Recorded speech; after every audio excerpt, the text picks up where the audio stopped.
Hello everyone. It's been a while. I didn't post any cooking videos. This I'm going to post a few of them. Just actually, started this channel for my kids.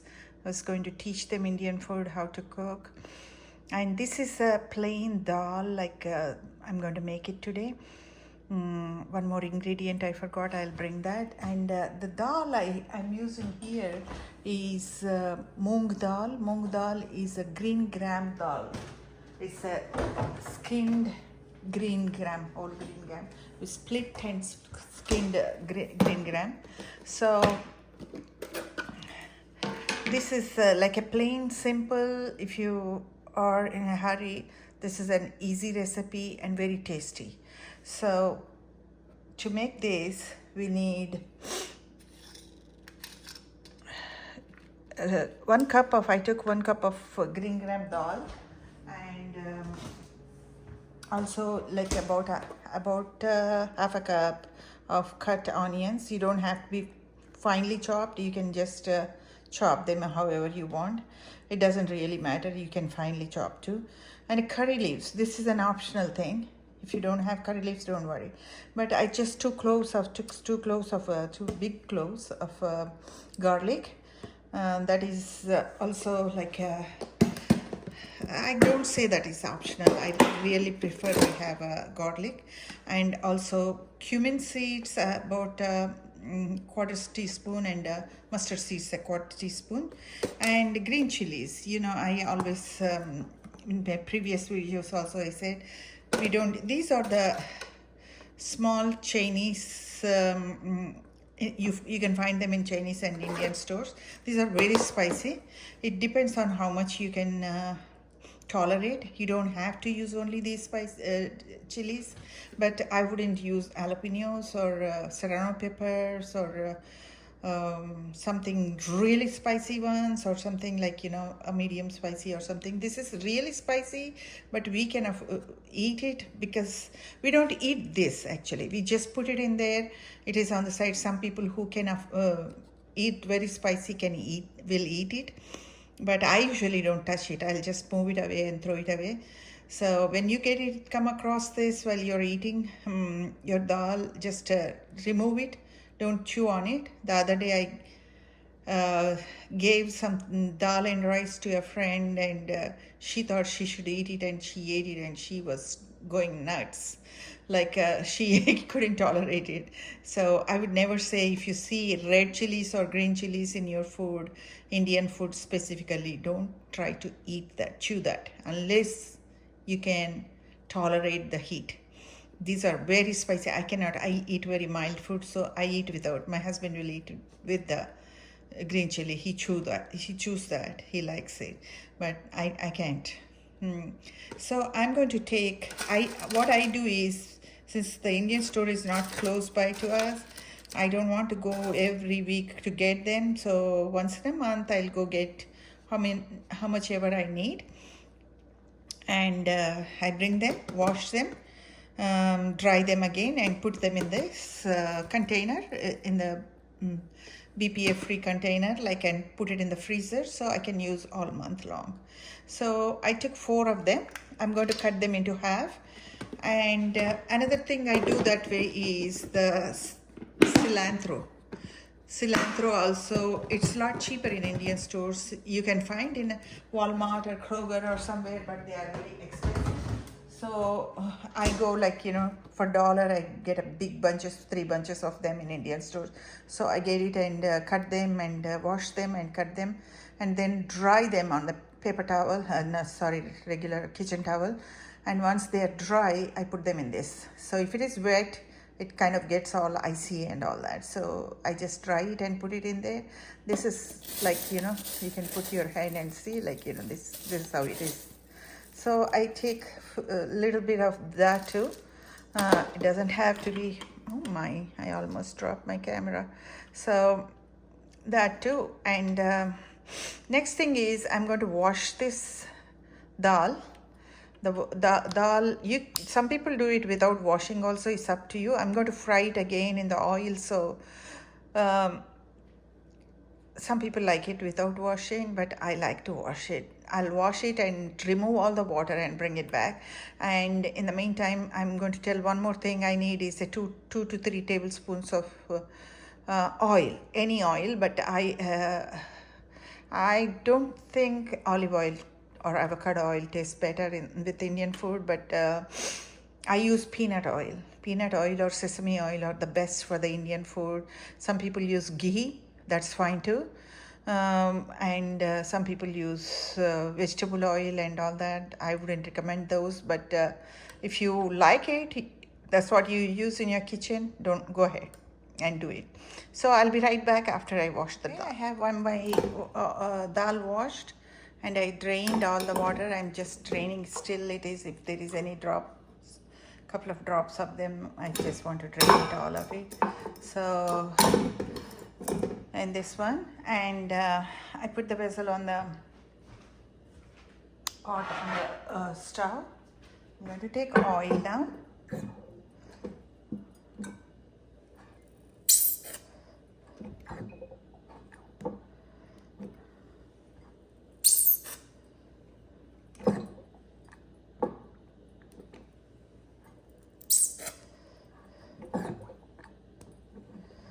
It's about, I think that's about right amount. It's about 2 tablespoons, I guess. That's more than enough for me. If you want, you can put 1 more tablespoon. But some people put half of half, like oil and ghee. Ghee is nothing but the clarified butter. You can use butter also. It doesn't matter. But take the mustard seeds, put them. Still oil is not hot enough, I guess. If it is, oil is hard, they splatter all over. So it is not hot enough. So yeah, I'll wait for some more time. In meanwhile, I want to show you something. These chilies I got, green chilies, I'm going to cut them into 2 pieces, into half. That way all the spice will reach the, I'm having hard time with my camera stand.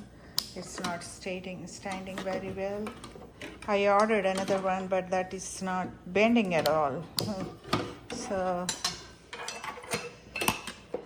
I need to find a better one to be able to work while I'm with my 2 hands without holding it. Look at this one. I cut it like this and remove the stalk, and I do all of them like that and put it in the onions because I'm going to put them both at the same time. So this dal is tasty with rice, or you can eat just like that. See, that's how it's supposed to be, like, you know, I put it a little early. Now what I'm going to do is put these cloves in there.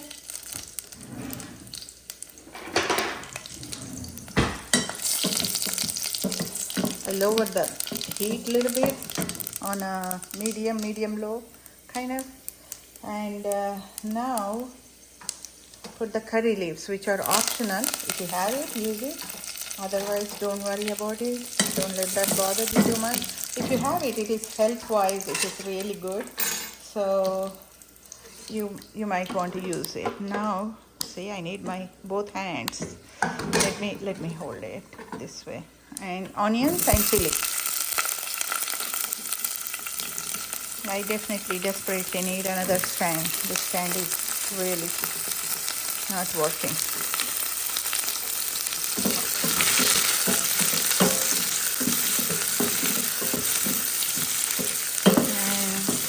Oh, one more thing I forgot is the turmeric. Turmeric is good. You use it. It's health-wise. It's good. It gives a nice color. Also, kind of tastes also like, you know, if you are used to it, you will figure it out. But if you don't have it, don't sweat for what you don't have it. Try to find some. If you don't have it, don't worry about it. So now I'm adding the turmeric in there.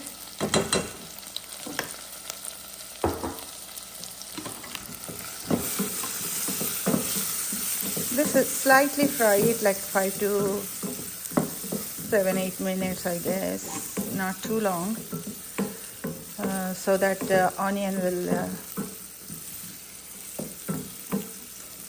a little bit cooked in the oil. That's important. And now I'm going to put the dal.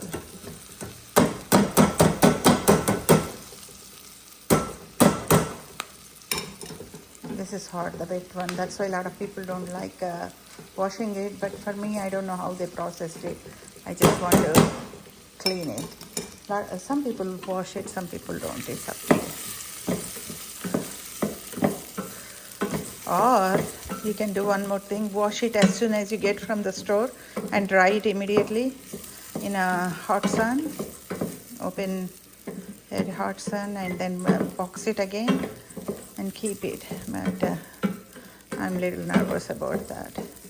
So I keep fry it until it turns slightly brown, and it should be, the heat should be medium, and also it smells. You can feel smell it, the different smell you get it.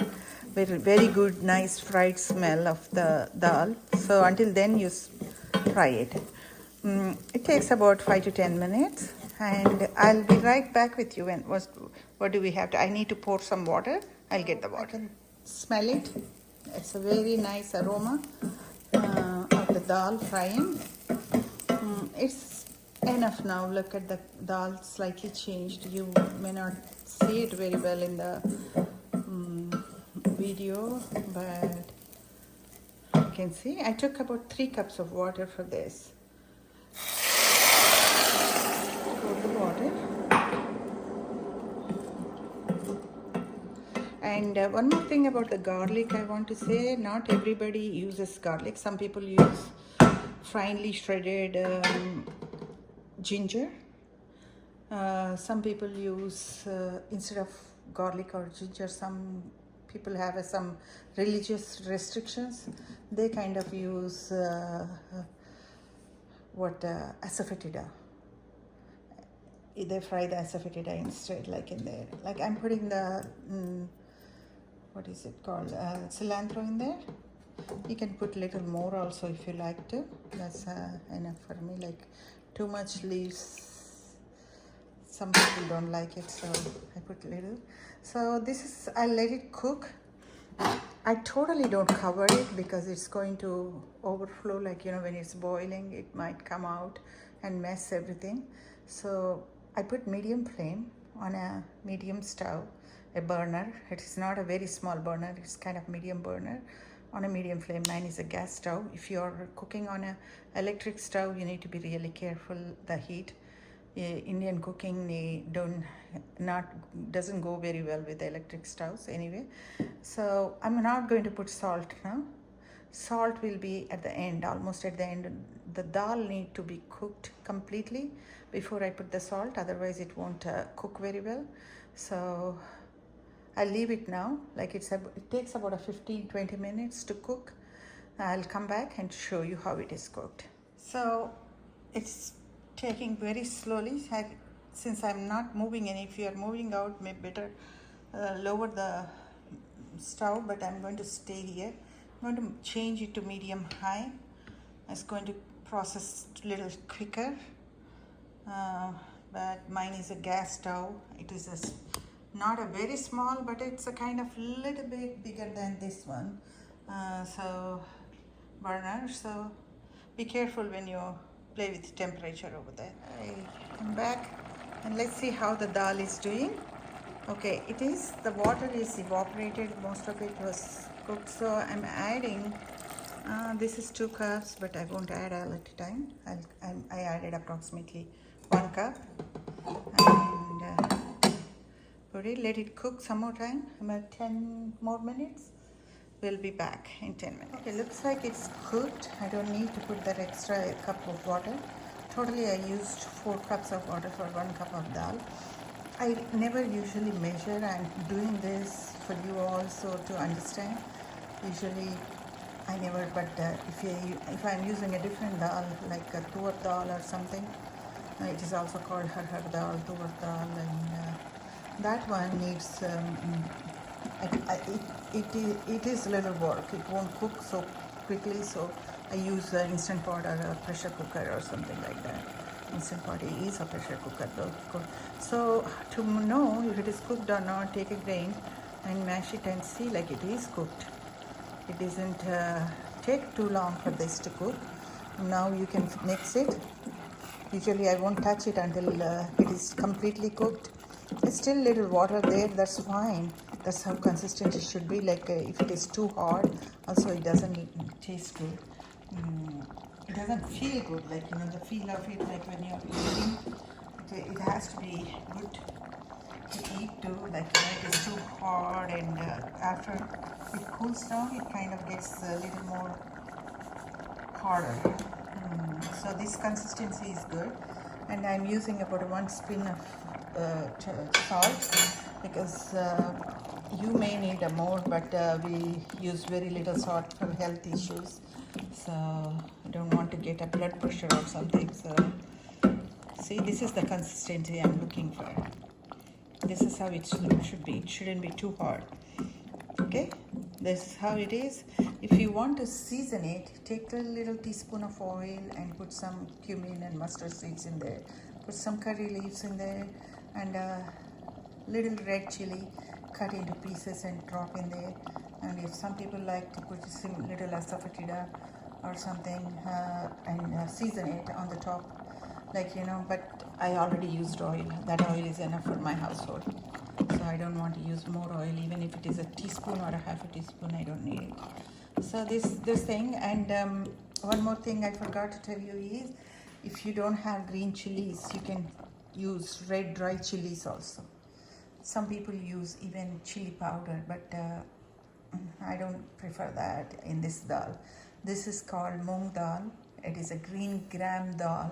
That's what the Britishers called, green gram.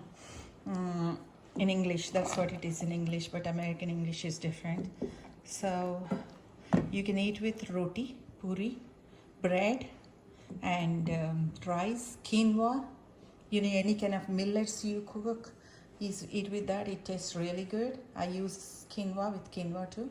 I eat like 4 or 5 days quinoa and then a couple of days rice, like that. Rice is the best, of course. Dal and rice goes very well together. And you can use any roti or bread, regular bread, American bread, Western bread, or anything. So you can use, instead of green chilies, you can use red chilies also. But if you can't tolerate heat, please don't chew them. Remove them after you cook. Like, see, you can see this. You remove them if you're feeding somebody else. Like, that's what the mistake I made, and my friend chewed on it and she got, ooh, that was so tasty but so spicy. I said, you're not supposed to eat that. So next time I remember, when I'm giving a non-Indian people, I'm going to remove all those chilies and give it to them. Okay, thank you. I hope you enjoyed it. I'm specifically making this, showing this for youngsters who don't know how to cook, Indian youngsters, and also anybody other than Indians who are interested in Indian foods, eating Indian food. Everybody is going to love this dal. Thank you for watching.